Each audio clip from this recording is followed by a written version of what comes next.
Dear SCA aspirants, कैसे हैं आप सब लोग। तो आज आज हमारे टॉपिक एरियाज का एंड है एंड उसके बाद जो है हम एक सेशन जो है हमारा क्वेश्चन प्रैक्टिस के भी ऊपर रखने वाले हैं। एंड आज का जो टॉपिक है बहुत ही इंटरेस्टिंग एंड बहुत ही इंपॉर्टेंट होने वाला है। क्यों? क्योंकि ये जो आज का हमारा टॉपिक एरिया है, ये टॉपिक एरिया है बेस्ड ऑन हमारा जो मेन पक्का इंपॉर्टेंट क्वेश्चन जो आता है, लॉन्ग क्वेश्चन जो आता है उसके ऊपर। तो गाइज आज के टॉपिक एरिया को मिस नहीं करना, पूरा एंड तक देखना, बिकॉज इस टॉपिक एरिया से बहुत ज्यादा क्वेश्चन आते हैं। एंड रही बात क्वेश्चन की, क्वेश्चन के अलावा भी इस टॉपिक एरियाज में से ऐसे कुछ की एरियाज हैं जो कि रियल लाइफ में भी अगर आप कल को ऑडिटिंग जो है चूज करते हैं तो आपके काम आने वाले हैं। देखो, ऑडिटिंग का हमने सीरीज ऑफ स्टेप्स किया, हमने प्लानिंग किया, हमने एविडेंस की बात की, हमने प्रोसीजर्स की बात की, अगेन हमने रिस्क रिलेटेड एरियाज बात किया, हमने इंटरनल कंट्रोल एरिया बात किया। बट ये सब कुछ ऑडिटर करता क्यों है? देखो, ऑडिटर ये सब कुछ क्यों करता है? क्योंकि वो फाइनेंशियल स्टेटमेंट के ऊपर बात कर सके कि क्या ये फाइनेंशियल स्टेटमेंट जो है ट्रू एंड फेयर व्यू दे रहे हैं या नहीं दे रहे। क्या ये फाइनेंशियल स्टेटमेंट जो कि मैं चेक करने जा रहा हूँ उसमें जो भी इंफॉर्मेशन है वो एक्यूरेटली प्रेजेंटेड है या नहीं है। अब इस सब को चेक करने के लिए ऑडिटर सीरीज ऑफ स्टेप्स इतना सारा काम करता है। वो क्या करेगा? ऑरली तो बोलेगा नहीं, ठीक है? तो यूजर्स को पता कैसे चलेगा? यूजर्स को पता चलेगा ऑडिटर की रिपोर्ट से। एंड हमारे जैसे यूजर जो है ऑडिटेड फाइनेंशियल स्टेटमेंट जो है पढ़ते हैं एंड देखते हैं कि उसमें कैसे कैसे इंफॉर्मेशन जो है प्रेजेंटेड है। तो गाइज अब आज का जो है इंटरेस्टिंग टॉपिक एरिया स्टार्ट करते हैं।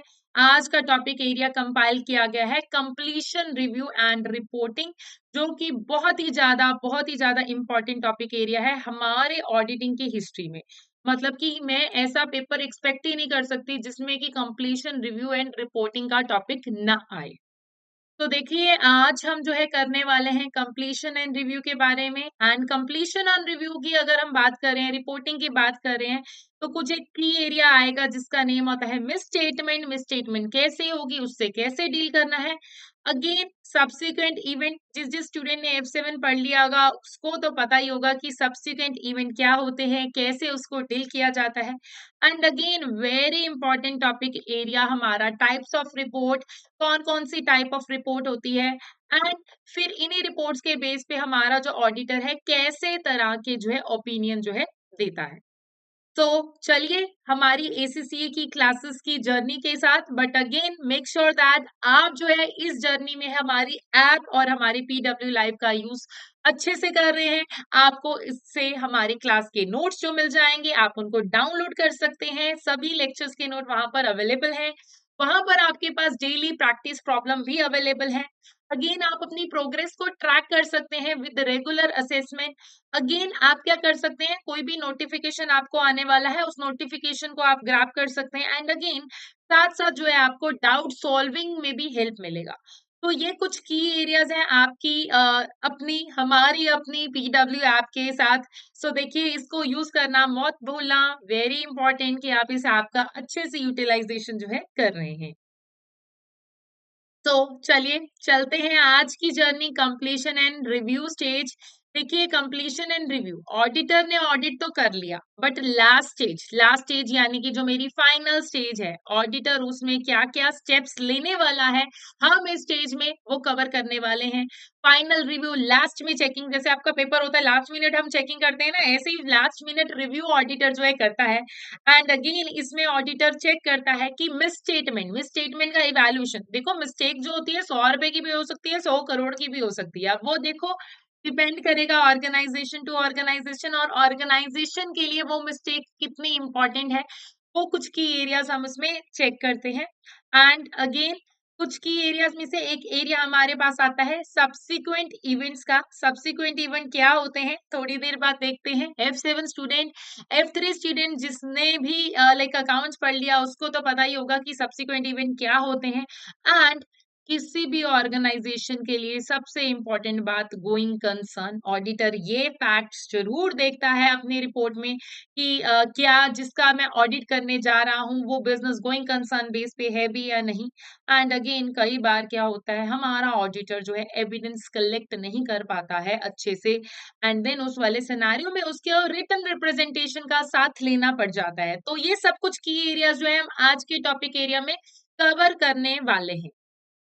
सो देखिए, कंप्लीशन रिव्यू, जैसे कि मैंने आपको ऑलरेडी बताया कि ऑडिटर क्या क्या की एरियाज चेक करेगा। ओवरऑल फर्स्ट ऑफ ऑल जो भी उसने फाइनेंशियल स्टेटमेंट चेक किया उसका ओवरऑल रिव्यू लेगा। देन उसके बाद फिर वो क्या चेक करने वाला है कि इन लाइक हमारी फाइनेंशियल स्टेटमेंट में कोई ऐसा सब्सिक्वेंट इवेंट कि ईयर एंड के बाद कोई ऐसा पीरियड कुछ ऐसा इवेंट तो नहीं आ रहा जो कि इम्पोर्टेंट हो और छूट गया हो, और उससे हो सकता है गोइंग कंसर्न पे इफेक्ट हो रहा हो। एंड सब्सिक्वेंट इवेंट हमारे adjusting and non adjusting event होते हैं, तो वो ये चेक करेगा कि वो एडजस्टिंग इवेंट था, नॉन एडजस्टिंग इवेंट था, गोइंग कंसर्न पे उसका क्या इम्प्लीकेशन था, या फिर कोई और गोइंग कंसर्न रिलेटेड इश्यूज। तो ये कुछ की एरियाज है जो कि हमारा ऑडिटर जो है देखने वाला है। एंड देन उसके बाद हम क्या कह रहे हैं कि हमें जो है मिसस्टेटमेंट का इवैल्यूएशन देखना है कि कौन कौन सी तरह की मिसस्टेटमेंट लाइक होने वाली है। एंड हमारे पास क्या है, रिटन रिप्रेजेंटेशन का सहारा है कि जब ऑडिटर बेचारा लाइक वैसे ऑडिटर बेचारा नहीं होता, he is very smart person है ना, बट अगेन उसके पास अगर कोई और लाइक सिचुएशन नहीं है तो वो क्या करेगा, कैसे लाइक फाइनेंशियल स्टेटमेंट को लाइक के बेस पे एविडेंस के बेस पे अपना ओपिनियन देगा। तो उसके पास एक सिचुएशन आ जाती है कि उसको रिटन रिप्रेजेंटेशन की हेल्प लेनी पड़ सकती है।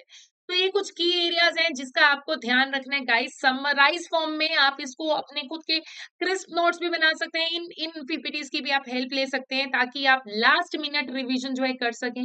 ये सब टॉपिक एरियाज जो है बहुत ही ज्यादा इंपॉर्टेंट है। अब देखो फाइनल रिव्यू में जब ऑडिटर फाइनल रिव्यू करता है, जब जैसे हमारा काम हो जाता है, ऐसे ही ऑडिटर का जब ऑडिट हो गया उसको लग रहा है कि ये सब सब कुछ हो गया है, तो वो क्या करने वाला है, तो ये चेक करेगा कि ये जो ये फाइनेंशियल स्टेटमेंट है ये हमारे लॉ के साथ अकाउंटिंग स्टैंडर्ड्स के साथ मैच कर रहे हैं या नहीं कर रहे हैं, या फिर इसमें कुछ मिसिंग तो नहीं है। ठीक है, तो वो फाइनेंशियल स्टेटमेंट में चेक करेगा कि क्या ये फाइनेंशियल स्टेटमेंट अकाउंटिंग स्टैंडर्ड्स के अकॉर्डिंगली बनी है या नहीं बनी।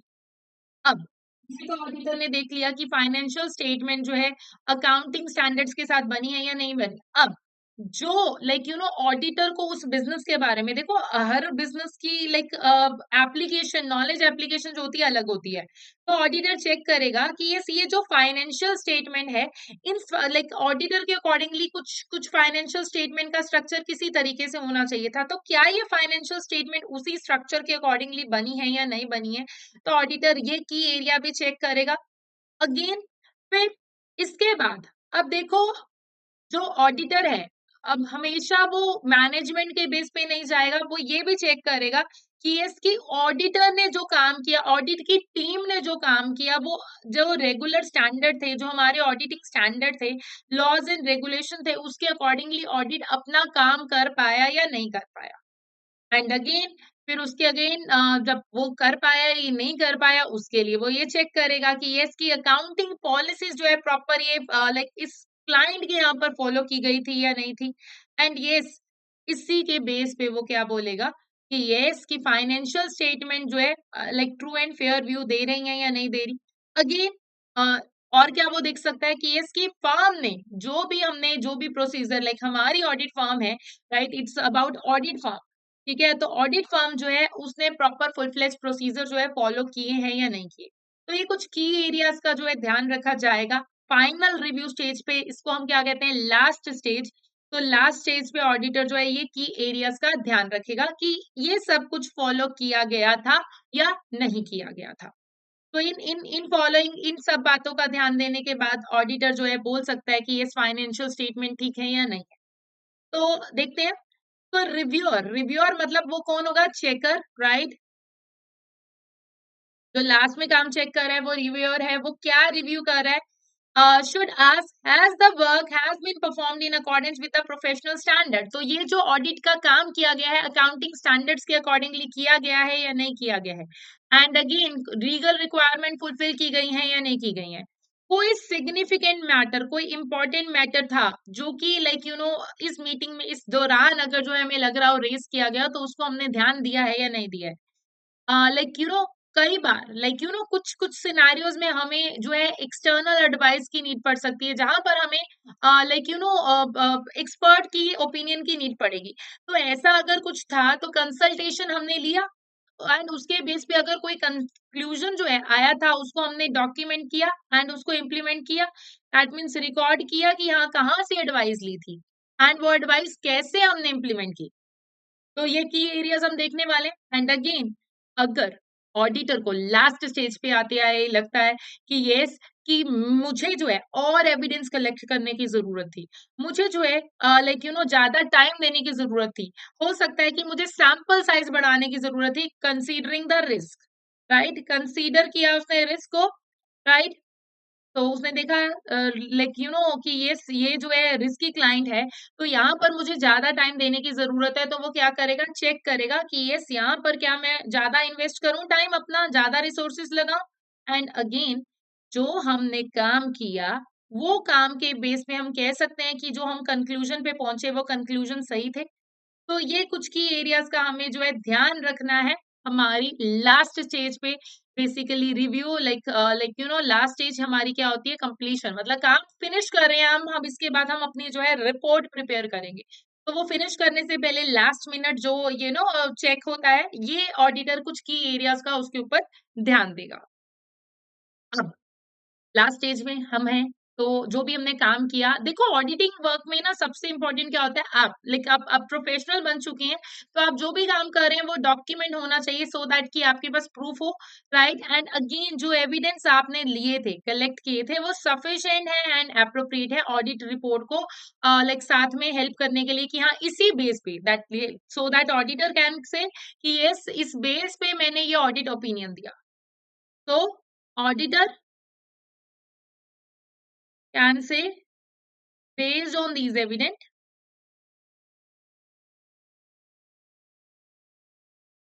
I am presenting this report.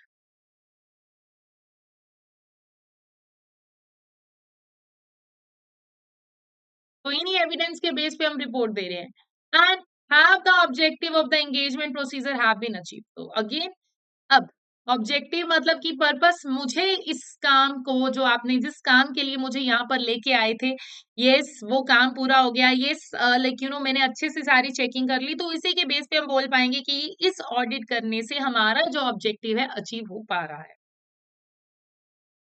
अब देखो, लास्ट स्टेज है, लास्ट स्टेज पे ऑडिटर बहुत सारी चेकिंग करता है। चेकिंग क्या करता है कि मिस स्टेटमेंट चेक करता है। मिस स्टेटमेंट क्या होता है, गैप, राइट। गैप क्यों हो सकता है, राइट, कि या तो प्रेजेंट नहीं है, नॉट प्रेजेंटेड, या फिर रॉन्गली प्रेजेंटेड, है ना। दो सिनेरियोज हो सकते हैं, मिस स्टेटमेंट दो सिनेरियोज के साथ आ सकता है। तो देखो अगेन, वो क्या देखेगा, all identified errors should be recorded on working paper set up for the purpose. जो भी वर्किंग पेपर है, हम उसको रिकॉर्ड करके रखें, बिकॉज रिकॉर्ड मेंटेन करना अगेन कंपलसरी है। इंडिविजुअल इमटेरियल एरर्स में in aggregate amount to material difference. तो देखो कोई इमटेरियल एरर्स आ रहे हैं, टोटल लेवल पे हो सकता है उससे मटेरियल डिफरेंसेस अराइज हो रहे हो। Management should be requested to adjust all identified misstatement. तो मैनेजमेंट को हम बोलेंगे कि मैनेजमेंट जी, आइए बताइए कि ये कौन कौन सी मिसस्टेटमेंट अराइज हो सकती हैं, राइट। उनको हम रिक्वेस्ट करेंगे एंड उसके बेस पे हम देखेंगे कि ये मिसस्टेटमेंट है, एंड ये मिसस्टेटमेंट को आपने ठीक करना है, सो दैट फाइनेंशियल स्टेटमेंट जो है ट्रू पिक्चर डिपिक्ट करे। And all uncorrected misstatements should be communicated to those charged with governance and description of implication of audit report if appropriate. तो अगर बाय चांस मैनेजमेंट ने बात नहीं मानी, सबसे पहले क्या करेंगे, एरर ढूंढेंगे। फिर एरर ढूंढने के बाद मैं जाऊंगी मैनेजमेंट के पास, मैनेजमेंट को बोलूंगी ठीक करो। मैनेजमेंट ने ठीक नहीं किया तो मैं क्या करूंगी, मैनेजमेंट से बात, मैनेजमेंट से ऊपर लेवल पे कौन आता है, दोस्त charge with governance, so upper senior level person. तो इनके पास गई एंड अगेन फिर उनके पास जाऊंगी एंड उनको बताऊंगी कि अगर ये ठीक नहीं हुआ तो देख लो ऑडिट रिपोर्ट में ये हो जाएगा, ये इफेक्ट हो सकता है आपकी ऑडिट रिपोर्ट में, मैं लाइक ओपिनियन चेंज कर दूंगी। And again if any material misstatement remain unadjusted the auditor would modify the audit opinion। अभी आप लोगों को modified और unmodified opinion शायद नहीं पता है, बट आगे हम करने वाले हैं। तो बेसिकली अगर ऑडिटर को लगता है कि उसने मैनेजमेंट को बोला, फिर मैनेजमेंट के बाद वो दोस्त चार्ज विद गवर्नेंस के पास गया, फिर भी कोई फायदा नहीं हुआ, अब ऑडिटर अपने ऊपर ये प्रॉब्लम नहीं ले सकता। क्यों? क्योंकि अगर वो गलत रिपोर्टिंग देगा कल को उसकी डिग्री के ऊपर बात आ जाएगी। तो यस, उस वाले सिचुएशन में ऑडिटर क्या करेगा, कहेगा कि देखो ये नहीं ठीक हुआ तो रिपोर्ट पे ये इफेक्ट हो जाएगा, वार्निंग देगा, बट वार्निंग अगर नहीं मानी मैनेजमेंट ने, क्या होगा? फिर मॉडिफाइड ओपिनियन रिपोर्ट देगा। मॉडिफाइड ओपिनियन रिपोर्ट क्या है ये आगे रिपोर्टिंग में पढ़ेंगे। जो है हमारे पास दो तरह की रिपोर्टिंग होते हैं, दो तरह के ओपिनियन होते हैं, अनमॉडिफाइड और मॉडिफाइड। अनमॉडिफाइड मतलब सब कुछ ठीक है, मैं फाइनेंशियल स्टेटमेंट की ट्रुथ और फेयरनेस के ऊपर बात करने आया था, सब कुछ ठीक है। बट मॉडिफाइड मतलब अब गड़बड़ है, और वो गड़बड़ किस तरह से होती है वो हम रिपोर्टिंग एरिया में कवर करने वाले हैं। तो अब देखिए, हमने मिसस्टेटमेंट तो देख लिया। स्टेटमेंट देखने के बाद ये तो होगी फाइनेंशियल स्टेटमेंट लेवल पे। अब कुछ ऐसे सिनेरियोज भी तो हो सकते हैं कि हमारी फाइनेंशियल स्टेटमेंट में मिसस्टेटमेंट अभी तो नहीं दिखी, कुछ ऐसे इवेंट भी तो हो सकते हैं जो कि रिपोर्टिंग पीरियड के बाद आ सकते हैं।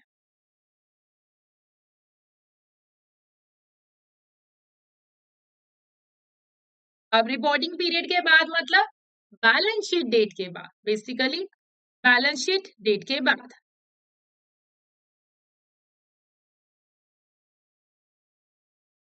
तो यस, सब्सिक्वेंट इवेंट क्या होते हैं, ये हमारे पास स्टैंडर्ड है, अकाउंटिंग स्टैंडर्ड भी आता है IAS 10, right, event occurring after the reporting period. तो सब्सिक्वेंट मतलब कि बाद के होने वाले इवेंट जो कि मेरी रिपोर्टिंग पीरियड के बाद बट फाइनेंशियल स्टेटमेंट बनने के बीच में। तो देखो ये क्या है, ये मेरी बैलेंस शीट डेट है, राइट, दिस इज मेरी बैलेंस शीट डेट एंड इस दिन मेरी फाइनेंशियल स्टेटमेंट जो है ऑथराइज हो रही है। तो अब इस टाइम पीरियड के बीच में होने वाले इवेंट को हम क्या कहते हैं, सब्सिक्वेंट इवेंट बोलते हैं, बिकॉज इस वाले टाइम पीरियड में भी मैनिपुलेशन हो सकती है। अब आप कहोगे मैम साल तो बीत गया फिर क्यों बात कर रहे हैं हम? देखो ये साल बीत गया तो मैटर नहीं करता है, कुछ ऐसे इवेंट होते हैं जो कि हमारे लिए एडजस्टिंग होते हैं, कुछ ऐसे होते हैं जो हमारे लिए नॉन एडजस्टिंग होते हैं। तो जो नॉन एडजस्टिंग है तो उनके लिए तो हम ज्यादा कुछ नहीं करते हैं, बट एडजस्टिंग इवेंट वो होते हैं जिनके बारे में मेरे पास ये जो बैलेंस शीट डेट है इस दिन कंडीशन एग्जिस्ट कर रही होती है। तो एडजस्टिंग इवेंट की अगर कंडीशन एग्जिस्ट कर रही होती है तो दैट मीन्स नाम भी जिसका एडजस्टिंग है तो हम क्या करेंगे, एडजस्टमेंट करेंगे। अब ध्यान से समझते हैं इसकी डेफिनेशन को। Adjusting event provide additional evidence about the condition existing at the statement of financial position date। मतलब कि बैलेंस शीट डेट में इनके होने के बारे में, इनके होने ना होने के बारे में हमारे पास कंडीशन आ रही होती है। तो दैट्स वाई हम क्या करते हैं, इनके लिए एडजस्टमेंट करते हैं।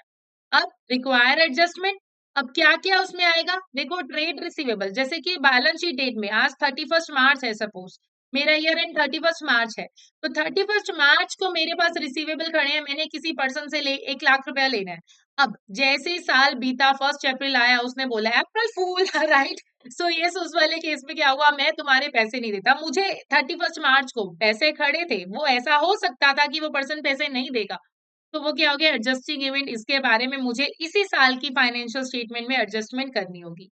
And again like you no कोई प्रोविजंस है, प्रोविजंस पहले से हैं, वो भी एडजस्टिंग इवेंट है। कोई इन्वेंट्री है वो मैं लाइक यू नो खड़ी है, राइट, मेरी बैलेंस शीट में inventory is present and again year and के टाइम पे हम जो है इसको कम वैल्यू पे बेच रहे हैं।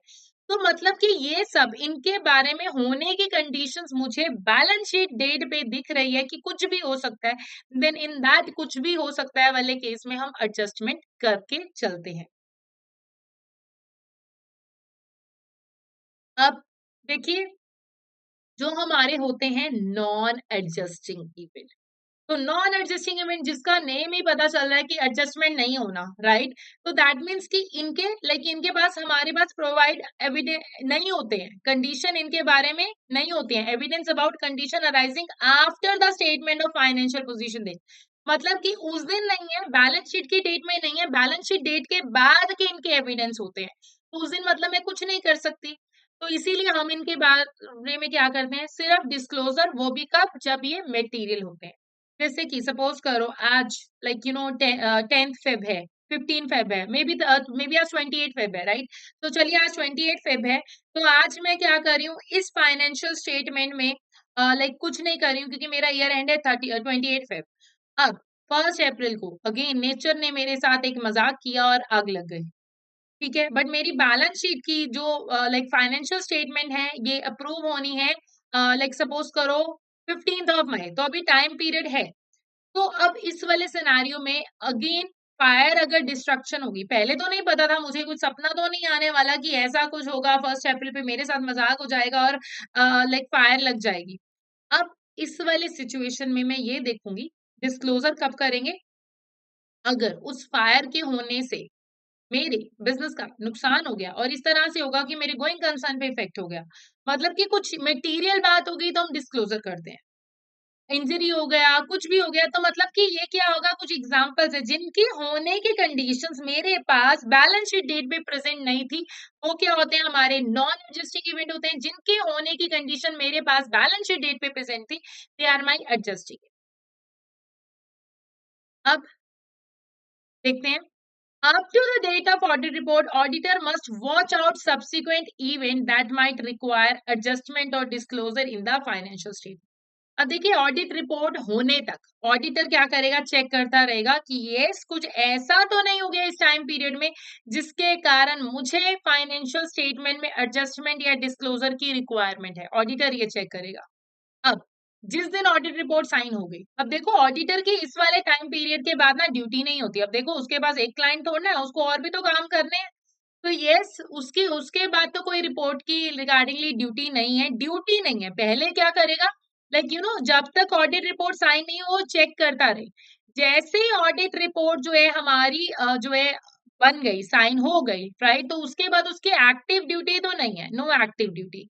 बट उसके बाद ऑडिटर क्या करेगा, if he does learn from subsequent event, बाद में उसको बाय चांस कुछ पता चल जाता है, तो इग्नोर नहीं करना, मैटर करेगा मैनेजमेंट से डिस्कस कि क्या अब आपको लगता है कि यस, कि आपको इस केस में फाइनेंशियल स्टेटमेंट में एडजस्टमेंट करनी चाहिए।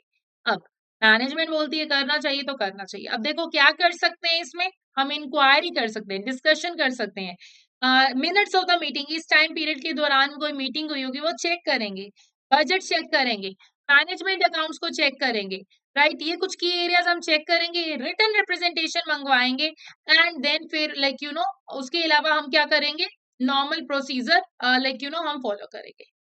तो ये क्या हो गया, हमारे कुछ की एरियाज हो गए completion, review and reporting stage के। अब नेक्स्ट एरिया, तो नेक्स्ट एरिया हमारे पास क्या आता है, लाइक कंप्लीशन रिव्यू हो गया, रिपोर्टिंग स्टेज हो गया। अब देखिए, रिपोर्टिंग हो गया, फाइनल्स में हमने चेक किया। अब बहुत इंपॉर्टेंट फैक्ट, जैसे कि हम वैसे भी गोइंग कंसर्न के बारे में बात कर रहे थे, कि ऑडिटर के लिए ना इंपॉर्टेंट होता है ये चेक करना कि ये जो क्लाइंट है ये गोइंग कंसर्न है या नहीं।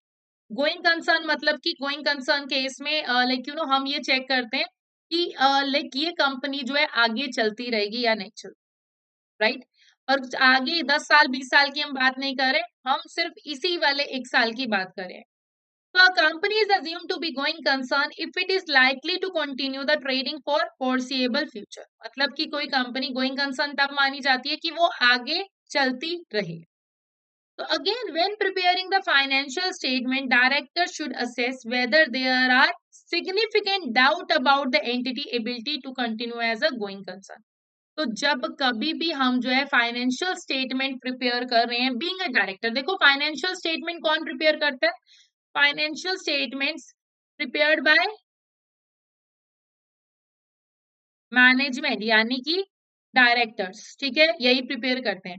तो जब वो फाइनेंशियल स्टेटमेंट प्रिपेयर कर रहे हैं, वो यही देखेंगे कि इस सिनारियो में कभी कुछ ऐसा तो नहीं है कि हमें ये लग रहा हो कि यस, मेरी कंपनी कल को नहीं चलने वाली है।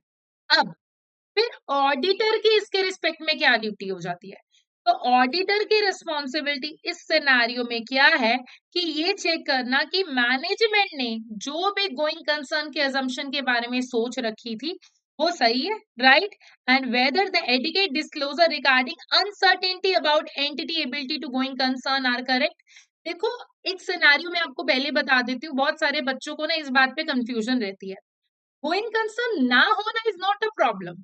हमारी एंटिटी गोइंग कंसर्न नहीं है, ठीक है, और हमने फाइनेंशियल स्टेटमेंट उसी तरीके से बनाई है, ब्रेकअप बेसिस पे बनाई है, लिक्विडेशन बेस पे बनाई है, that is fine. Going concern नहीं है और मैनेजमेंट ने बोल दिया कि financial statement going concern base पे है एंड फाइनेंशियल स्टेटमेंट पक्की बनाई है, दैट इज अ प्रॉब्लम। ठीक है, गोइंग कंसर्न ना होना प्रॉब्लम नहीं है, फाइनेंशियल स्टेटमेंट सही होना प्रॉब्लम है, ना होना बेसिकली, राइट।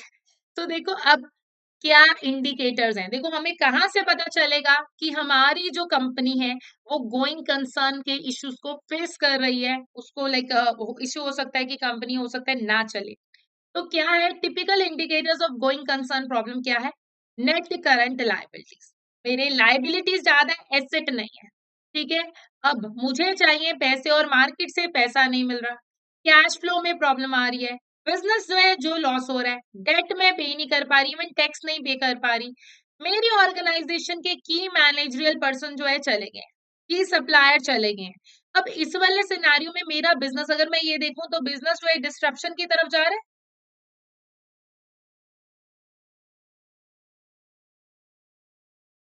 पैसे है नहीं, बोरोइंग मिल नहीं रही, लॉस हो रहे हैं, सप्लायर है नहीं, मतलब जरूरी नहीं है ये सारी सिचुएशन इकट्ठी आनी चाहिए, अलग अलग बेस पे भी आ सकती है। तो ये सारी सिचुएशन हमें क्या देती है, गोइंग कंसर्न के लिए इशू क्रिएट करती है। अब अब इशू आ रहा है, तो देखो प्रोसीजर, मैंने आपको लास्ट क्लास में भी पहले भी बताया था कि प्रोसीजर इज वेरी इंपॉर्टेंट। जरूरी नहीं है प्रोसीजर आप पहले प्लानिंग स्टेज पे करोगे, प्रोसीजर क्या है, सीरीज ऑफ स्टेप्स जो कि ऑडिटर फॉलो करता है, और वो सीरीज ऑफ स्टेप हम प्लानिंग स्टेज में, एविडेंस कलेक्शन स्टेज पे, अगेन लाइक रिव्यू स्टेज पे, हर स्टेज पे कर सकते हैं। एंड प्रोसीजर के लिए आपके लिए क्या इंपॉर्टेंट होता है कि आप क्या कर रहे हो, सोर्स एंड पर्पस, तीन एरियाज हमारे लिए इंपॉर्टेंट है। तो अब अगेन इसीलिए ध्यान रखना कीवर्ड्स का,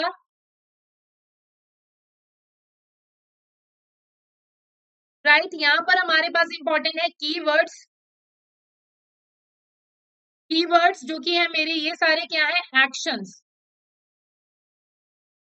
right, these keywords are my actions, तो इनका मुझे ध्यान रखना है। एक्शन लाइक यू नो क्या क्या है हमारे, देखो रिव्यू किया cash flow statement, post year end management account to analyse the trend in the performance, right. मैंने क्या किया, ट्रेंड देखना था, मैं क्लोजिंग एरिया जो है चेक कर रही हूँ, दैट इज रिव्यू। तो देखो क्या करने के लिए क्या किया, एक्शन, सोर्स, पर्पस, कॉरेस्पॉन्डेंस किया, major customer for evidence of dispute, right, मैंने क्या किया, लाइक यू नो कि कॉरेस्पॉन्डेंस नए कस्टमर्स को देखा एविडेंस कलेक्ट करने के लिए, इंस्पेक्ट किया correspondence from bank to assess the likelihood of obtaining the further finance, कि बैंक से चेक करेंगे कि क्या ऐसा हो सकता है कि इस कंपनी को फर्दर फाइनेंस मिल जाएगा। तो अगेन मैं ये चेक कर रही हूँ, अगेन फिर और मैं क्या चेक कर रही हूँ, बोर्ड मिनट्स चेक कर रही हूँ मैनेजमेंट के, लॉयर्स के, कि यस कि ये कोई कोई ऐसा कोई केस तो नहीं है इस क्लाइंट के अगेंस्ट जो कि हमें गोइंग कंसर्न के रिगार्डिंगली इशू क्रिएट कर सकता है। Again like board minutes check कर रही हूँ कि कोई गोइंग कंसर्न के इश्यूज तो नहीं है मैनेजमेंट के साथ। अगेन रिटर्न रिप्रेजेंटेशन ले रही हूँ मैनेजमेंट से कि यस कि मैनेजमेंट को लगता है ना कि ये गोइंग कंसर्न है। देखो रिटर्न रिप्रेजेंटेशन क्या होता है, रिटर्न थिंग बाय मैनेजमेंट, ये क्या होता है, हमारा additional proof. Written representation is something which is our additional proof by management. तो देखो ऑडिटर ने लास्ट स्टेज के जो प्रोसीजर होते हैं ना, वो चेकिंग किस बेस पे जाते हैं, गोइंग कंसर्न जैसे, डिस्प्यूट जैसे, कैश फ्लो जैसे, केसेस जैसे, कुछ ऐसे वाले एरियाज के रिगार्डिंगली हमारा जो है ईयर एंड प्रोसीजर जाते हैं। तो आपका thought process year and areas के रिगार्डिंगली, फाइनेंशियल स्टेटमेंट के करेक्ट होने के रिगार्डिंगली होना चाहिए इस वाले केस में। अब रिटर्न रिप्रेजेंटेशन, राइट, अब देखो रिटन रिप्रेजेंटेशन की क्या सिनेरियो है। तो written representation are the representation made by management to auditor during the course of audit, either unsolicited or in response to the specific inquiries। मतलब कि मैं क्या कह रही हूँ, रिटर्न रिप्रेजेंटेशन क्या होते हैं, मैनेजमेंट की तरफ से होते हैं कि आपको किसी भी स्पेसिफिक सोर्स में आपको कोई भी डाउट है तो आप रिटर्न रिप्रेजेंटेशन ले सकते हो। Representation from management are the source of audit evidence. जो मैनेजमेंट से रिप्रेजेंटेशन ले रहे हैं क्या है वो ऑडिट एविडेंस का एक एग्जांपल है। ISA 580 requires that the auditor should obtain written representation from management on the matter material to the financial statement when other sufficient and appropriate audit evidence cannot reasonably expected to exist। तो अब ये हमारा standard क्या कहता है, देखो हम क्या कह रहे हैं, रिटर्न रिप्रेजेंटेशन को मैनेजमेंट से in the form of evidence लेते हैं। अब ये कब लेते हैं, जब हमें लगता है कि कोई और एविडेंस हमारे पास आ नहीं रहा, फिर हम रिटर्न रिप्रेजेंटेशन ले लेंगे। अब कंप्लीशन स्टेज में ऑडिटर क्या करेगा, जितने भी क्लाइंट्स हैं, management स्टेटिंग about the issue, they seek the representation. अब वो है लास्ट स्टेज पे, मैनेजमेंट को ना लिख के देगा कि इन सब इश्यूज में मुझे तो रिटर्न में चाहिए, मुझे रिटर्न में चाहिए कि कौन कौन से एरियाज के ऊपर जो है डाउट अराइज हो सकता है, रिटर्न में लिख के दो। नाउ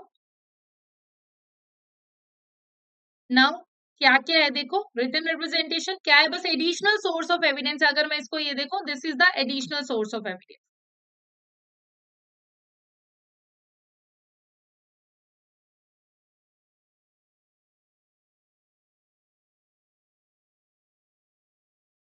अब क्या क्या मैटर्स, देखो आप सब के माइंड में ये डाउट होगा कि मैम रिटन रिप्रेजेंटेशन तो लेंगे बट उसमें क्या क्या सिनेरियोज आ सकते हैं, कौन कौन से मैटर्स जो हम रिटन रिप्रेजेंटेशन में कवर करेंगे। तो examples of matters included in written representation कौन कौन से हैं, confirmation from the management that they have fulfilled their responsibility in respect to the following। तो हम ना रिटर्न में मैनेजमेंट से लेके चलते हैं कि इसकी मैनेजमेंट ने अपनी ड्यूटी जो है पूरी कर दी है, किस रिस्पेक्ट में, फाइनेंशियल स्टेटमेंट जो है IFRS के अकॉर्डिंगली बनी है, ये ध्यान में रखने के लिए। एंड यस, मैनेजमेंट ने ऑडिटर को सब कुछ, सारी इंफॉर्मेशन, सारे रिकॉर्ड्स प्रोवाइड कर दी हैं एंड सारी ट्रांजेक्शन जो है फाइनेंशियल स्टेटमेंट की टर्म्स को रिफ्लेक्ट कर रही है। तो these are my written representation. ठीक है, ये क्या है हमारा रिटर्न रिप्रेजेंटेशन, कि ऑडिटर को मैनेजमेंट की तरफ से रिटर्न में चाहिए कि फाइनेंशियल स्टेटमेंट सही बनी है, सारी इंफॉर्मेशन ऑडिटर को प्रोवाइड की गई है एंड सारी ट्रांजेक्शन उसमें रिफ्लेक्ट कर रही है, सारी इंफॉर्मेशन उसमें अवेलेबल है। अब कंप्लीशन में लास्ट स्टेज में हम क्या क्या और सिनेरियोज देखते हैं कुछ स्पेसिफिक मैटर्स को लेके। तो दैट मैनेजमेंट को लगता है कि अजम्पशन जो है वो रीजनेबल है, कुछ स्पेसिफिक मैटर्स कुछ ऐसे होते हैं जिसको लेके मैनेजमेंट ने ना अजम्पशन ली होगी, तो वो अजम्पशन जो है वो करेक्ट है।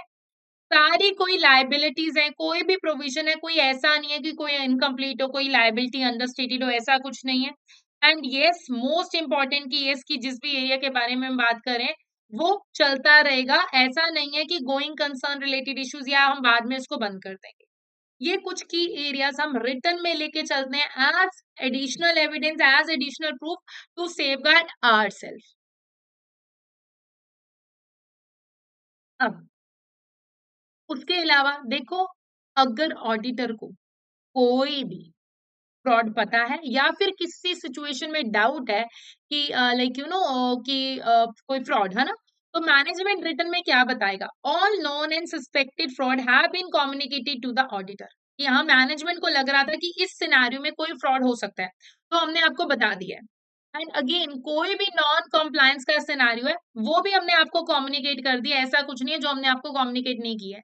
एंड यस, अगर बाय चांस कोई अनकरेक्टेड मिसस्टेटमेंट है, रह गई है, तो मैनेजमेंट को लगता है कि वो इमटेरियल है, दैट मीन्स वो इतना खास नहीं है जिससे कि हमारे डिसीजन मेकिंग पे इफेक्ट पड़े, यूजर्स की डिसीजन मेकिंग पे इफेक्ट पड़े, इसीलिए मैनेजमेंट ने वैसे तो सब कुछ बता दिया है।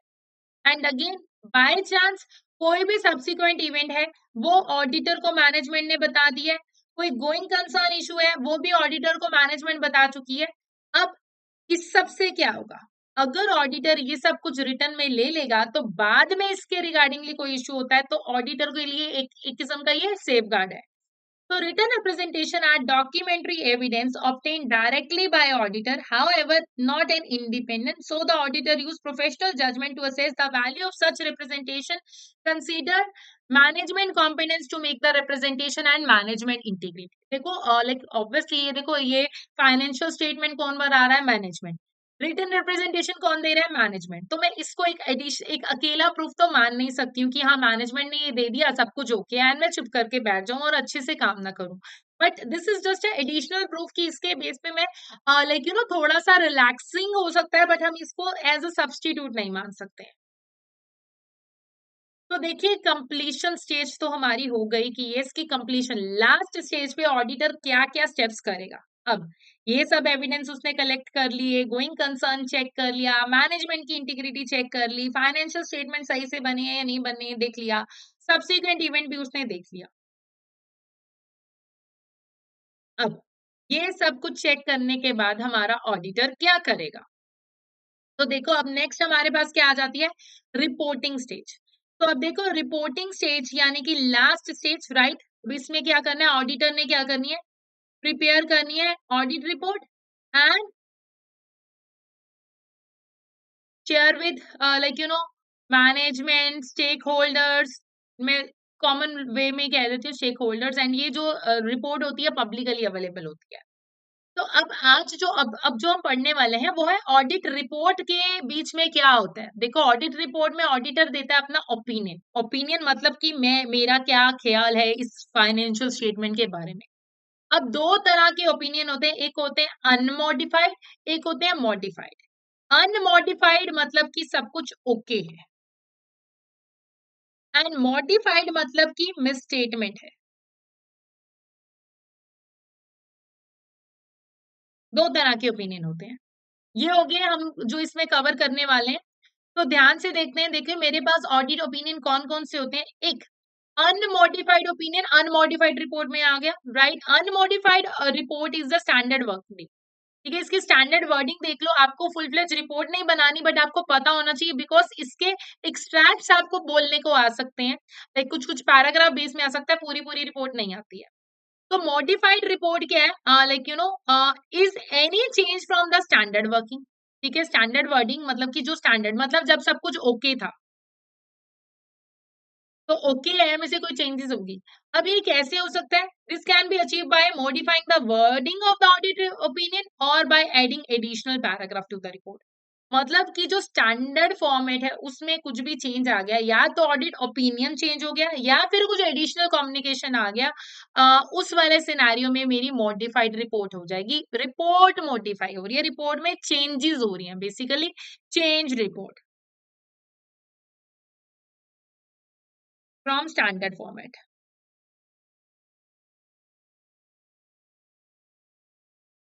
अब देखते हैं क्या ये एरियाज है. तो देखिए elements of unmodified audit report. क्या क्या इसके एलिमेंट्स. तो एक अनमॉडिफाइड यानी कि लाइक ओके रिपोर्ट जिसमें कुछ with no misstatement right.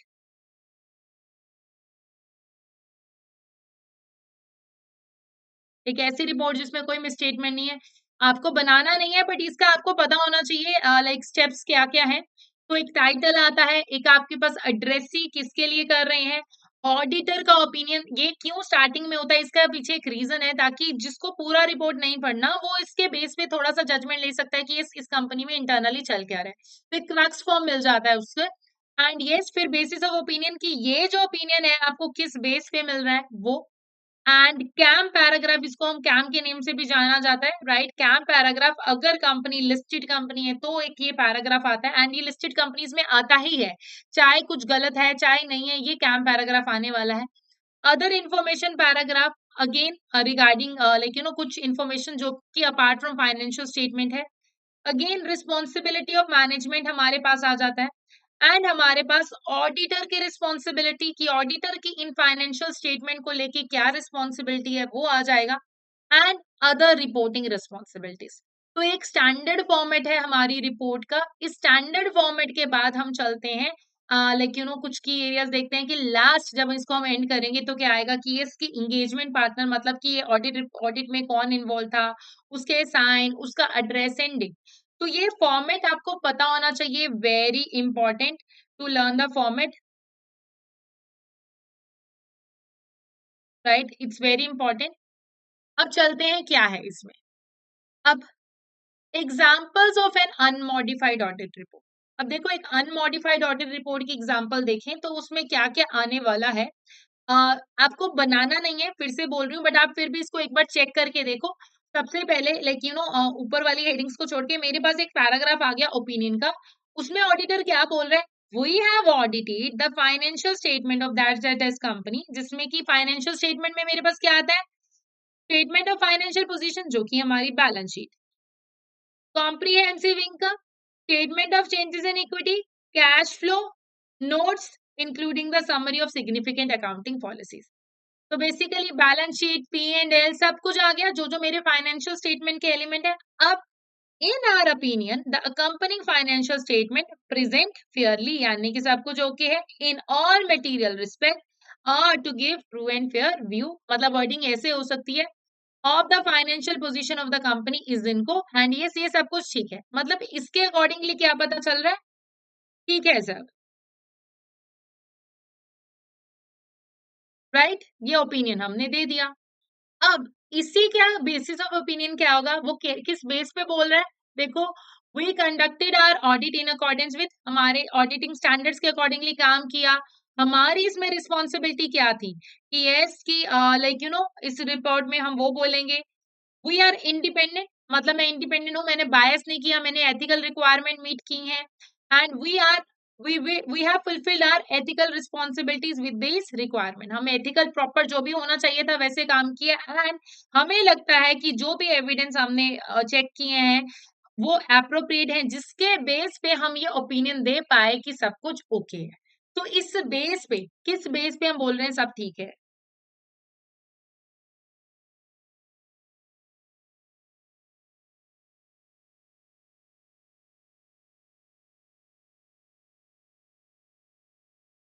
Right. सो ये हो गया हमारा बेसिस ऑफ ओपिनियन पैराग्राफ।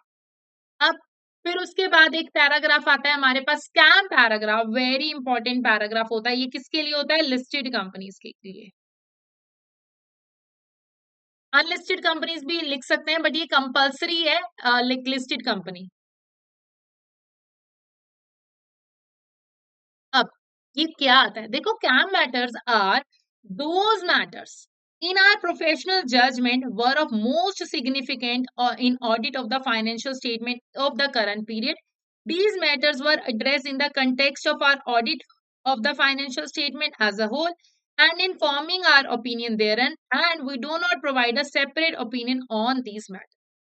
तो मतलब कि ये कौन से मैटर है, देखो गलत नहीं कह रहे, but again they were of most significance, important है, एंड ये वो मैटर है जो कि हमने अच्छे से एड्रेस किया, ओपिनियन देने के टाइम पे हमने देखा, बट इसके बेस पे हम सेपरेटली कोई ओपिनियन नहीं दे रहे, बस इंपॉर्टेंट मैटर। अगर मैं इसमें बोलूं important significant matter, important matter मतलब आप इसको बोल सकते हैं क्या में। अब इसके अलावा एक पैराग्राफ क्या आएगा हमारे पास, अदर इंफॉर्मेशन, ठीक है। अब ये कैम तो हो गया फाइनेंशियल स्टेटमेंट से रिलेटेड, और ये स्टैंडर्ड फॉर्मेट है, अभी हम किसके बारे में बात कर रहे हैं, स्टैंडर्ड फॉर्मेट के बारे में। So management is responsible for other information. Other information में हमारे पास क्या आ जाएगा, चेयरमैन की स्टेटमेंट, चेयरमैन कौन होता है, बोर्ड को लीड करने वाला पर्सन, बट अगेन इसमें हमारे फाइनेंशियल स्टेटमेंट और ऑडिट रिपोर्ट नहीं आती। अदर इंफॉर्मेशन मतलब कि हटके, फाइनेंशियल स्टेटमेंट से हटके। अब in our opinion financial statement do not cover other information and we do not express any form of assurance and conclusion thereon। देखो, ऑडिटर का काम क्या होता है, फाइनेंशियल स्टेटमेंट चेक करना, उस पे ओपिनियन देना, अदर इंफॉर्मेशन को वो के ऊपर ओपिनियन बेस नहीं करता, और वो इसीलिए हम दे देते हैं कि यस मैनेजमेंट ने बोला है ये सब कुछ, मैनेजमेंट इसके लिए रिस्पॉन्सिबल है, हम नहीं रिस्पॉन्सिबल, ताकि कल को ऑडिटर के ऊपर कोई लाइबिलिटी अराइज ना। So, in our connection with the audit of financial statement, our responsibility is to read the audit, other information, consider whether the other information is materially inconsistent with financial statement, and If based on the work we have performed, we conclude that there is a material misstatement, we are required to report that fact. We have nothing to report regard.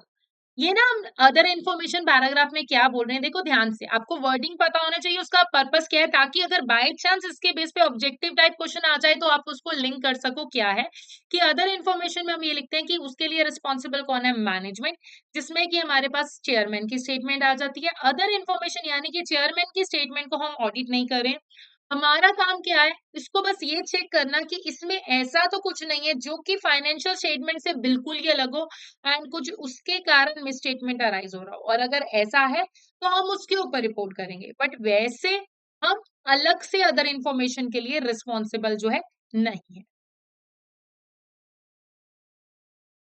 अब next topic area देखो, like you no auditor की responsibility आ गई है ना। अब हम like you no other information की बात आ गई, तो अब हम क्या करें कि हमारी जो मैनेजमेंट है या फिर दो चार्ज विद गवर्नेंस जो कि हमारे सीनियर लेवल के लोग होते हैं, राइट, तो इनकी क्या रिस्पॉन्सिबिलिटी है रिगार्डिंग द फाइनेंशियल स्टेट। हमें पता है कौन रिस्पॉन्सिबल है, मैनेजमेंट। फाइनेंशियल स्टेटमेंट को प्रिपेयर करने के लिए वो सही से बनी है या नहीं, आईएफआरएस के बेस पे बनी है या नहीं बनी, इंटरनल कंट्रोल सही है या नहीं, इस सब के लिए कौन रिस्पॉन्सिबल है, मैनेजमेंट।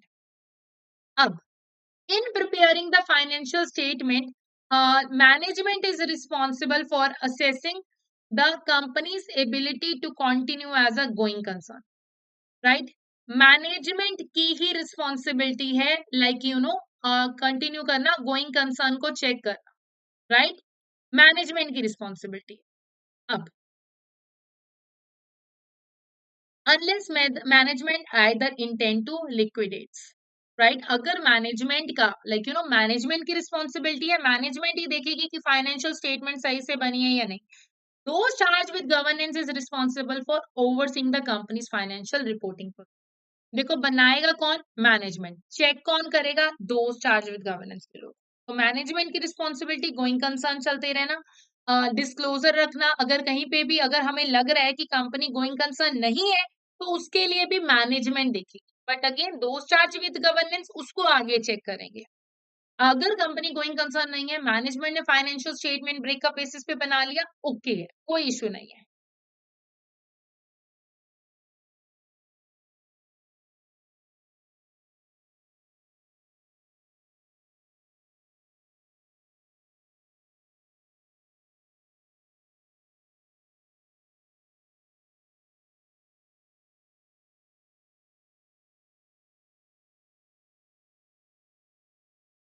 Sorry guys. तो अब हमारे पास आता है ऑडिटर की responsibility for audit of the financial state. अब मैनेजमेंट की रिस्पॉन्सिबिलिटी है preparation,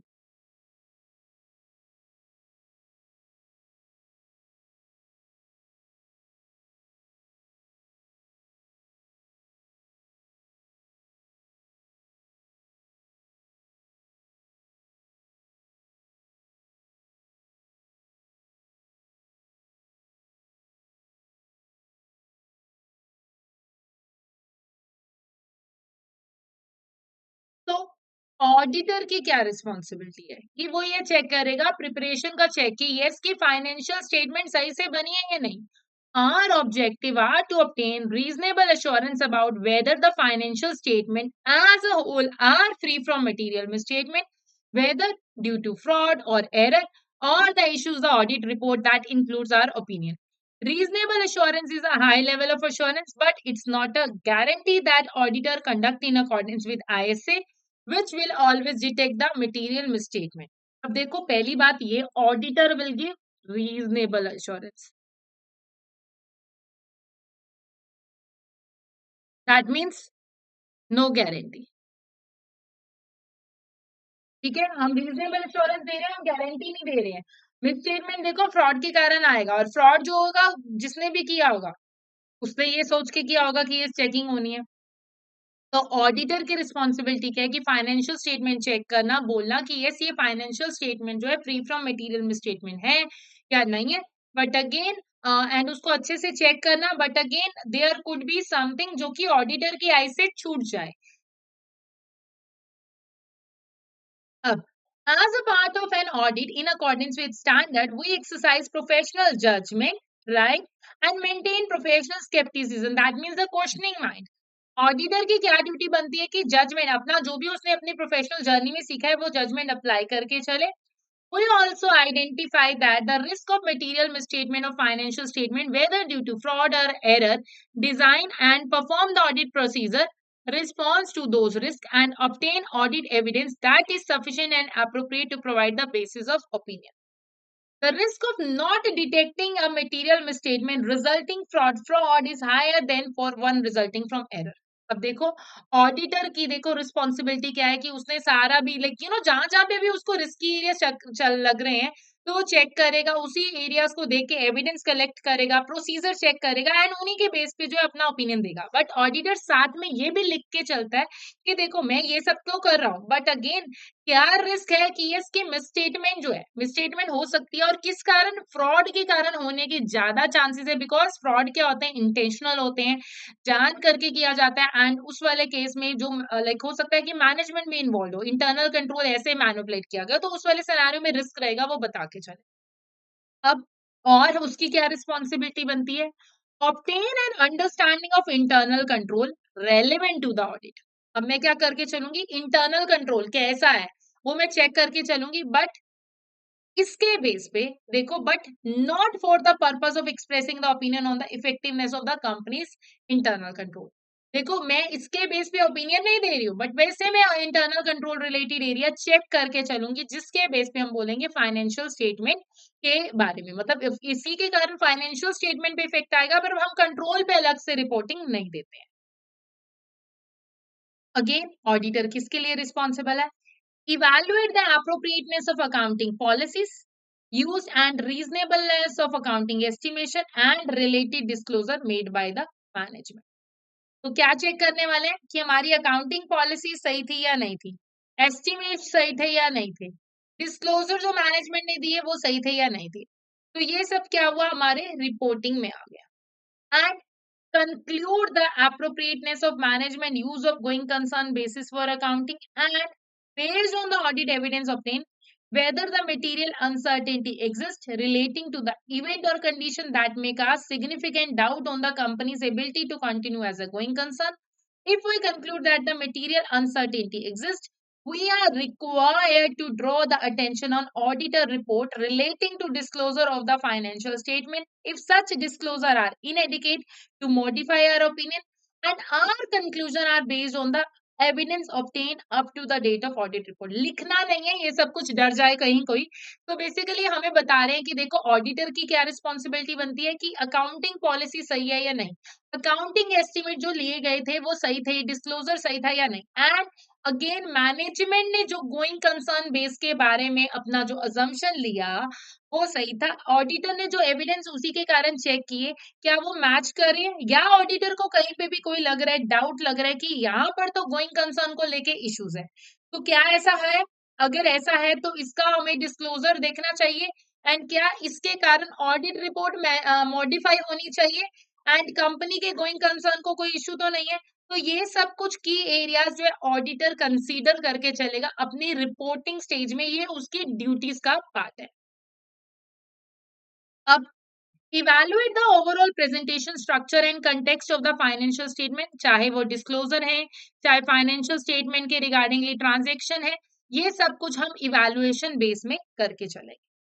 We communicate with those charged with governance regarding, among other matter, the planned scope and timing of audit significant finding, including deficiencies in internal control that we find identify our opinion.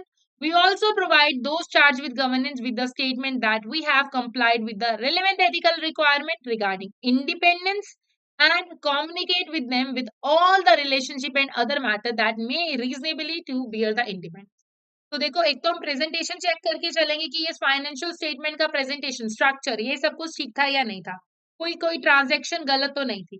तो हमने देखो presentation देखा, हमने going concern देखा, हमने evidence के बारे में बात किया, हमने कोई फ्रॉड के रिगार्डिंगली बात किया, ये सब कुछ ऑडिटर को चेक करना है। फाइनेंशियल स्टेटमेंट सही से बनी है या नहीं बनी है, मैनेजमेंट की रिस्पॉन्सिबिलिटी है, वो हम चेक करेंगे। एंड अगेन कोई भी कमी रह गई regarding the scope, timing and जो भी है, मतलब हमारा कम्युनिकेशन जो है इंटरनल कंट्रोल को लेके, ये सब कुछ हम जो है दो चार्ज विद गवर्नेंस से कर रहे हैं। एंड अगेन हम ये भी बता रहे हैं कि यस हमने जो है एथिकल रिक्वायरमेंट्स मीट की हैं एंड ये सब कुछ हमने डिस्क्लोज करके चला है एंड हम इंडिपेंडेंट थे। तो ये सब कुछ एक ऑडिटर की रिस्पॉन्सिबिलिटी में आ जाता है, जो कि वो अपनी रिपोर्ट में लिखेगा कि यस कि हमने लाइक दो चार्ज विद गवर्नेंस को अगर कोई मैटर बताए थे वो इम्पोर्टेंट थे, इनमें कोई कैम मैटर था वो हमने बताया। एंड अगेन कोई रेगुलेशन के बारे में, कोई पब्लिक डिस्क्लोजर के बारे में अगर ऐसा कुछ था तो वो लाइक हम सब उसको एड्रेस करके जा रहे हैं। तो बेसिकली ऑडिटर रिपोर्ट में जो रिपोर्ट है उसमें जो ऑडिटर की रिस्पॉन्सिबिलिटी का पैराग्राफ है, अगर मैं क्रक्स में बोलूं तो उसमें ऑडिटर की रिस्पॉन्सिबिलिटी रिगार्डिंग कि क्या उसको करना है, किसको रिपोर्ट करना है, क्या चेक करना है, कौन कौन से एविडेंस कलेक्ट करने हैं, कैसा ओपिनियन मतलब किस बेस पे ओपिनियन देने वाला है, वो सब कुछ हम उसमें कवर करते हैं। ये एंगेजमेंट पार्टनर ऑडिट रिजल्टिंग ये आपको नहीं बनना, बट ये लास्ट का लाइक पैराग्राफ ऐसे कुछ बनता है, राइट? नहीं करना आपको। अब ये आता है सबसे इंपॉर्टेंट एरिया, सबसे इंपॉर्टेंट एरिया। तो देखो, जैसे कि मैंने आपको बताया कि आपके दो तरह के ओपिनियन होते हैं, मॉडिफाइड और अनमॉडिफाइड। मॉडिफाइड मतलब कि कुछ गलत है, राइट? मॉडिफाइड मतलब कुछ गलत है, वो कब होगा?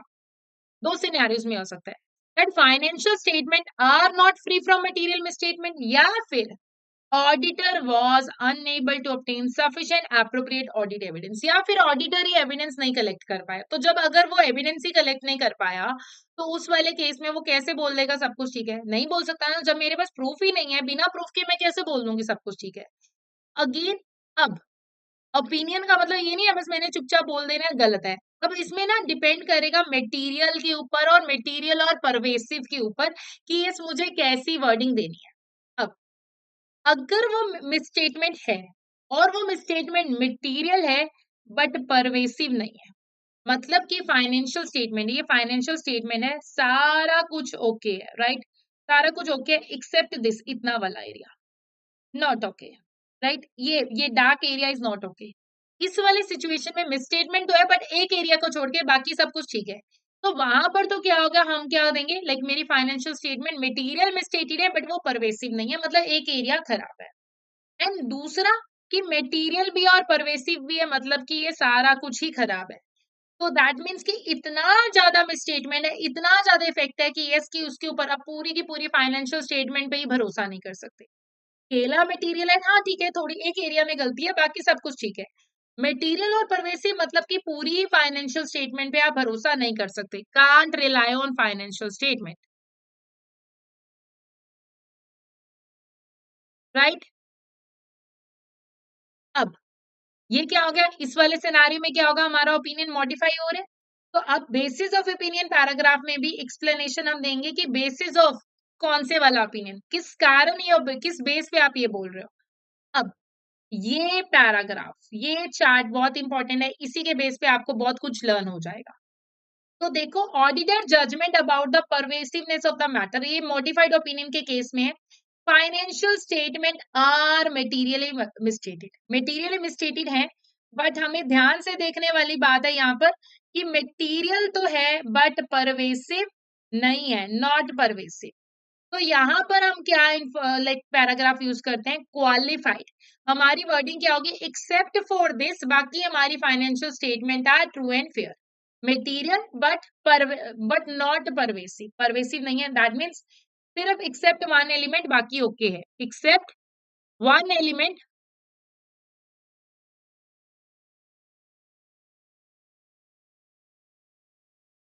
अब again by chance auditor evidence नहीं कलेक्ट कर पाया एंड मटेरियल है बट परवेसिव नहीं है, तभी भी यही आएगा कि एक लाइक एक एरिया को छोड़ के बाकी सब कुछ ओके है, मतलब उस एरिया के रिगार्डिंगली मेरे पास एविडेंस नहीं है, मतलब कि एक्सेप्ट फॉर वन एलिमेंट बाकी सब ओके है, तो मैं क्वालिफाइड ओपिनियन दूंगी। तीन तरह के ओपिनियन होते हैं, देखो, qualified, next adverse, and third हमारा क्या होता है, डिस्क्लेमर। तीन तरह के ओपिनियन होते हैं। अब फाइनेंशियल स्टेटमेंट मेटीरियली मिसस्टेटेड है, एंड वो जो मेटीरियली मिसस्टेटेड है वो मेटीरियल भी और परवेसिव भी है, मतलब कि सब कुछ खराब है।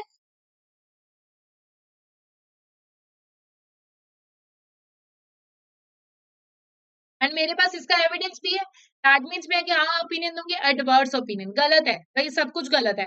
तो मैं क्या बोलूंगी, financial statement do not present fairly. अब next situation, auditor is unable to provide sufficient audit evidence. अब इस वाले केस में मैं क्या करने वाली हूँ, डिस्क्लेमर ऑफ ओपिनियन देने वाली हूँ, मतलब कि मैं कोई ओपिनियन ही नहीं दे रही जब मेरे पास एविडेंस ही नहीं है और मुझे पता है कि जो इफेक्ट है वो सारा ही खराब है। तो यस कि मैं कोई ओपिनियन नहीं दे सकती, मैं अपना ओपिनियन डिस्क्लेम कर रही, डिस्क्लेम कि नहीं, अब तो ऐसा कुछ है ही नहीं, मेरे हाथ में ही कुछ नहीं आया, तो मैं कैसे बोल दूंगी फाइनेंशियल स्टेटमेंट ठीक है ना। तो इसलिए डिस्क्लेम कर दिया, मैं ओपिनियन ही नहीं दे रही। अब इस वाले इन केसेस में, और हमारा मॉडिफाइड रिपोर्टिंग के केस में क्या होता है, एडिशनल कम्युनिकेशन में एक पैराग्राफ मेरे पास आ जाता है, material uncertainty to going concern, मतलब कि डायरेक्टर्स ने गोइंग कंसर्न को लेके कुछ डिस्क्लोजर किया या नहीं किया, उसके रिगार्डिंग लिए पैराग्राफ आ जाता है, मटेरियल अनसर्टेनिटी की गोइंग कंसर्न को लेके कोई अनसर्टेनिटी है, वो यहाँ पर हम कर देंगे। एक मेरे पास यूएमपी पैराग्राफ, जिसको हम एम्फेसिस ऑफ मैटर भी बोलते हैं, पैराग्राफ हो जाता है। ये क्या होता है, this is included to draw users attention to a not disclosed in financial statement regarding the fundamental uncertainties and contingencies। बहुत बार ना ये कंफ्यूजन होती है कि यूएमपी और कैम में, जो मैटर कैम में आ गया वो यूएमपी में नहीं आएगा, जो यूएमपी में आएगा वो कैम में नहीं आएगा। कैम में क्या होते हैं, इंपॉर्टेंट मैटर्स होते हैं, और कैम किसके लिए होता है, हमारा लिस्टेड कंपनीज के लिए होता है। ये क्या होता है कि इसकी आपका एम्फेसाइज, एम्फेसाइज मतलब ध्यान दिलाना, मैं आपको किसी फाइनेंशियल स्टेटमेंट में कोई ऐसा एरिया है जिसके ऊपर मैं आपका ध्यान दिलाना चाहता हूँ कि ठीक है, यहाँ पर अनसर्टिनिटी है, यहाँ पर कॉन्टिजेंसी है, इसको देख लो, जैसे हम कहते हैं ना, जैसे अब मैंने भी कुछ हाईलाइट किया, ऐसे ध्यान दिलाने वाले area. Again other matter paragraph में, जो कि यूजर्स की अटेंशन हम क्या कर रहे हैं, not related to financial statement, कोई ऐसा मैटर जो कि फाइनेंशियल स्टेटमेंट से रिलेटेड नहीं है, बट मैं आपका ध्यान उस एरिया में दिलाना चाहती हूँ कि यस, इसके रिगार्डिंगली, जैसे कि हमने चेयरमैन स्टेटमेंट पढ़ी थी, तो इसके रिगार्डिंगली ऑडिटर की क्या रिस्पॉन्सिबिलिटीज है, हम वो उसमें कवर करेंगे। अब ध्यान से इन पैराग्राफ्स को देखते हैं। एक पैराग्राफ आ रहा है हमारे पास, कैम। कैम क्या होते हैं, are those that auditor in the professional judgement were of most significant in the audit, and कहाँ से सिलेक्ट किया गया, are selected from the matter communicated to those charged with governance. ये वो मैटर है जो कि हमने दोज चार्ज विद गवर्नेंस को कम्युनिकेट किया था, उस एरिया में से है। क्या क्या इसके एग्जांपल्स है, significant risk of material misstatement, वो हमारे पास कैम में आ जाएगा। जजमेंटल बेस्ड एरिया, वो हमारे पास कैम में आ जाएगा। सिग्निफिकेंट इवेंट ऑफ ट्रांजैक्शन, मतलब कि ये क्या है, इंपॉर्टेंट मैटर है and I want to management to focus. Important matters है ना, राइट, ये इंपॉर्टेंट मैटर है मैनेजमेंट के regardingly, focus on these areas. तो ये क्या हो गया, गलत नहीं है बट ये सिग्निफिकेंट है, इसके ऊपर ध्यान देना है। अब अदर इंफॉर्मेशन, वो फाइनेंशियल भी हो सकती है, नॉन फाइनेंशियल भी हो सकती है। तो other information is defined as financial and non-financial included in the document containing audit financial statement। Chairman की स्टेटमेंट कर चुके हैं, देखो ये सब कुछ कर चुके हैं, इसीलिए मैं थोड़ा सा आपको इसको बार बार बहुत ज्यादा ड्रैग नहीं कर रही हूँ। इसमें बस आपके लिए क्या इंपॉर्टेंट है, ओपिनियन इंपॉर्टेंट है, कब कौन सा ओपिनियन दिया जाता है वो इंपॉर्टेंट है, कैम कब यूज होता है, यूएमपी कब यूज होता है, अदर इंफॉर्मेशन में क्या आता है, अदर मैटर पैराग्राफ में क्या आता है, ये आपको पता होना चाहिए इस पर्टिकुलर चैप्टर में से, रिपोर्टिंग एरिया में से। तो देखो, जो ये अदर इंफॉर्मेशन है, अदर इंफॉर्मेशन को ऑडिटर क्यों देखे, तो to identify any inconsistency information and financial statement, मतलब कि अगर उसको लगता है कि यस कि कुछ कहीं पे कोई इनकंसिस्टेंसी हो सकती है, तो हम उसको ध्यान से देख के चलेंगे If the other information is received before the date of audit report, the separate sections should be included in the audit report under the heading other information. तो इस वाले केस में क्या होगा, हम एक सेपरेट सेक्शन इसके लिए रिकॉर्ड करेंगे. In this section auditor should identify other information obtain prior to the date of audit report. क्या करूंगी, ऑडिट रिपोर्ट से पहले कौन सा है, और अगेन साथ में मैं क्या लिख के चलूंगी. देखो, अदर इंफॉर्मेशन के ऊपर हम पढ़ चुके हैं कि ऑडिटर इसके ऊपर ओपिनियन नहीं देता है, ऑडिटर इसको ऑडिट नहीं करता है. तो ये इंपॉर्टेंट बात हम लिख के चलेंगे कि यस, ऑडिटर ने इसको ऑडिट नहीं किया है, ना ही इसके ऊपर उसने ओपिनियन दिया है, ना ही इसके ऊपर कोई कंक्लूजन दिया है. एंड अगेन ऑडिटर की क्या रिस्पॉन्सिबिलिटी है ये भी हम बता के चलेंगे. एंड यस, कि कुछ भी इसको लेके रिपोर्टिंग करने को नहीं है. तो अदर इंफॉर्मेशन को लेके मुझे क्लैरिटी करके देनी है, ताकि कल को अगर कोई इश्यू आए तो मेरा उस पे नेम नहीं आना चाहिए, मेरा नेम नहीं आना चाहिए. तो ये इससे गाइस हमारा रिपोर्टिंग का एरिया हो गया. अब कुछ टिप्स जो है मैं इस चैप्टर एरिया के रिगार्डिंगली देना चाहूंगी, बिकॉज उसके बाद जो है ये चैप्टर हमारा ओवर हो गया, राइट. तो most important in this chapter, important areas, CAM is important, right? Again, like opinions important. Again, कौन सा opinion when, like when opinion, कौन सा ओपिनियन कब देना है, आपको ये डिफरेंस पता होना चाहिए, difference of opinions.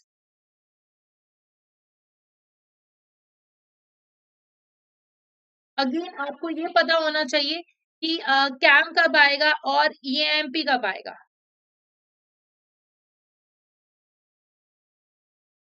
Again other matter paragraph में क्या होता है, अदर इंफॉर्मेशन पैराग्राफ. तो ये कुछ की एरियाज हैं जो कि इस चैप्टर के लिए इंपॉर्टेंट है, आप इन की एरियाज का ध्यान रखना. एंड इसी के साथ हमारा रिपोर्टिंग, जो कि one of the most important chapter है, एंड ये लास्ट लास्ट में ही जरूर आता है, ये 70 मार्क का जो लाइक पोर्शन जो होता है हमारा, राइट, उसमें एक लॉन्ग क्वेश्चन, राइट, इसके बेस पे जरूर होता है.